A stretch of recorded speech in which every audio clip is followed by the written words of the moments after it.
रायथारा नामा इसेबा ओंखायनो रायजानो लुबैदों नोंनि बोरैमोनलाय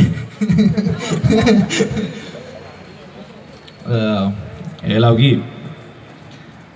लाल साहा फुदुंनानै लाबोलाय आं गाइखेर साहा लोंनो हाला नालाय गेस जायो आंहा लावगि साहा फुदुंनानै लाबोलाय लोंबाय आरो आं साहाखौ बिनि उनाव लाबोखांनानै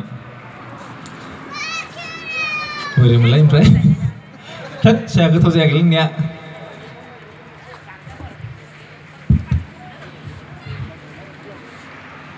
आच्छा दंबावोमोन गोसो होनानै फुदुंनो हाया नामा ओरैमोन ना दे नों रायदो दे रायबासो बायबा फैसिगोन मा गोसो होनानै फुदुंनो हा मा गोसो होनानै फुदुंनो सैमा बांद्राय बादि ओरैनिफ्राय ओरै बेरायबाय थायो थाल लायो नों न'आव मा दं मा गैया जानो लोंनोबाल'सो लावगि जि जोम सुनोबाल'सो लावगि बे लावगिखौल' मोनबाय नों बे जिउआव खर' जानो आरो जानाय लोंनाय बिनायाथ' होननोनो नाङा सना दिनै सबाय सं सना दिनै अनला सं मिथिगौ नों अनला संनायाव बेसेबां खस्थ' जायो देना होफेरदों नों मालाबा अन गुन्दै र' ना रुवाथिसो सानखो नों आंखौ हिनजावसो आं नोंनि हिनजाव आंनि जायगायाव थानानै नाय अब्लासो बुजिगोन नों थेंक इउ गोजोननाय थाबाय बे होनबा जायो आरोना